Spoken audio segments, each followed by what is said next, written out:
The modern world wants you to think that sourdough is a fragile science experiment. They want you to buy expensive jars, digital scales, and specialized kits. Well, I'm here to tell you your great-grandmother didn't need any of that, and neither do you. Sourdough is a survivor. I'm Shana, the Scrappy Rebel, and today we are going to talk about sourdough.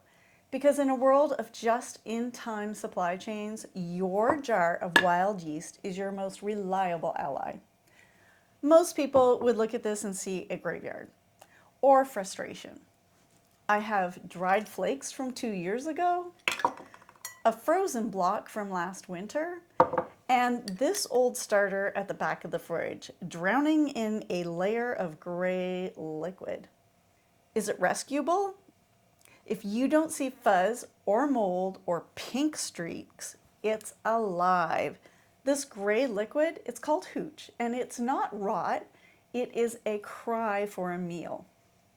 We don't throw away life in this kitchen, we waken it up. So you can pour that out and you can refreshen this. Let's start with these flakes. We are going to crush this into a powder. Ooh.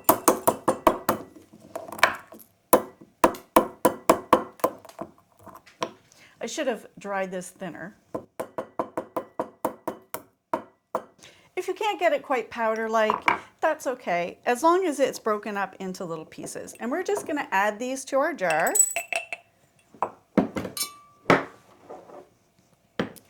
Add a splash of water.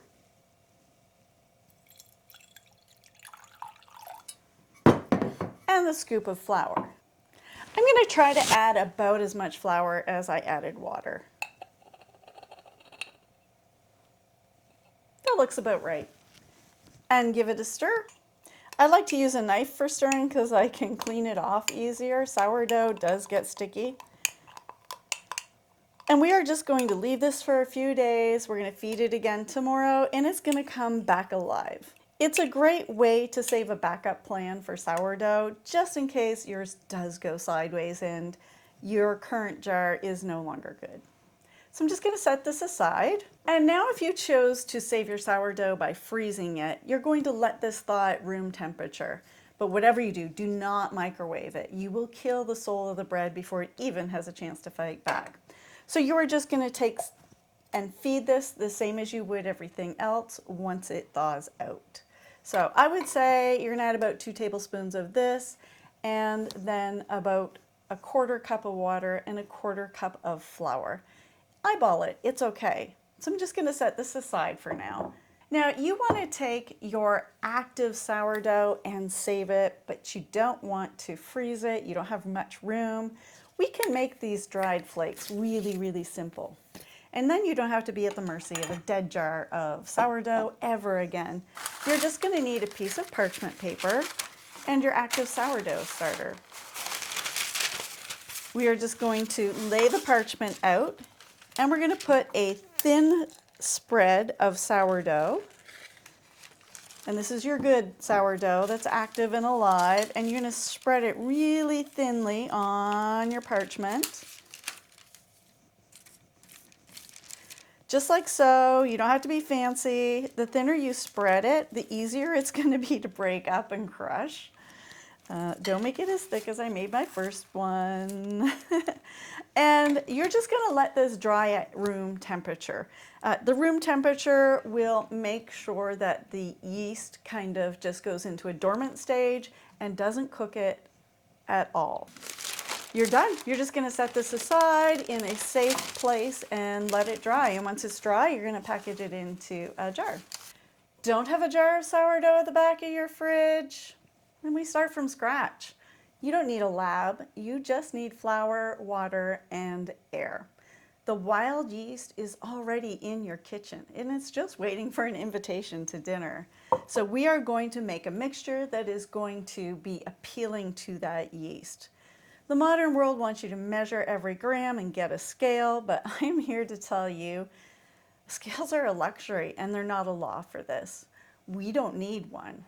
We are going to create our starter using equal parts water and flour. And you can eyeball that or you can measure it. I think I will measure it today. I'm going to use a 1/4 cup of flour. I like to use whole wheat flour. If you use white flour, that's fine. You can use any flour, but whole wheat or rye flour will work better. So we're going to just dump our flour in the bowl, in the jar. And now we're going to top it with water.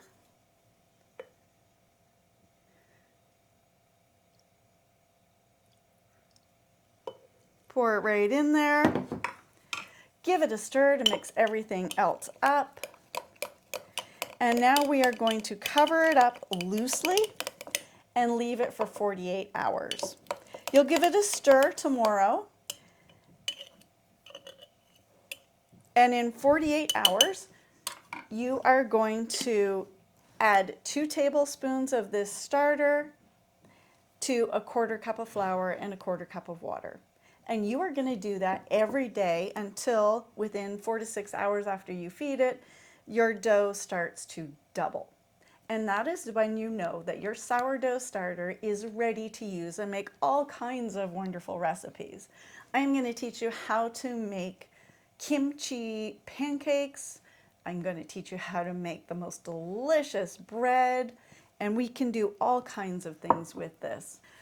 Okay, let's feed my sourdough starter that is active. So this is what I do every day. I just take and dump out the contents of my sourdough. I will normally use this sourdough to make pancakes or something else. I save it in a jar in the fridge if I'm not ready to use it right away. You're going to want at least, you're going to want approximately 2 tablespoons left in the jar. But again, this is not rocket science. You are not sending someone to the moon. So see how I've got just a bit left in the bottom of my jar, and now I'm just gonna add some water. Now, if I was doing this by the scale and you want to do it by the scale, that's okay. When I'm doing this by the book, if you would like, I use 20 grams of starter, 80 grams of flour, and 80 grams of water, which works great, but we don't need that today. And anytime I'm in a hurry, I don't measure it. I just eyeball it because I know the consistency I'm going for. So you want to make it like it's a muffin mixture. See how it's loose, but it's not too loose. That's perfect. If it's too dry, then your yeast will suffocate. And if it's too loose, then your yeast will starve. This is about the right texture for me. There's all kinds of different ratios. This is the one I used. I have this awesome nipple which allows air to escape, but you don't have to use this. If you just want to use a loose top, that's fine. Don't tighten it. You want the air to be able to escape because it is going to make gas. You can get these on Amazon or Walmart, but you don't need it. So that's it for sourdough. Stay tuned because I'm going to give you some delicious recipes with it. Thank you for following me. Bye.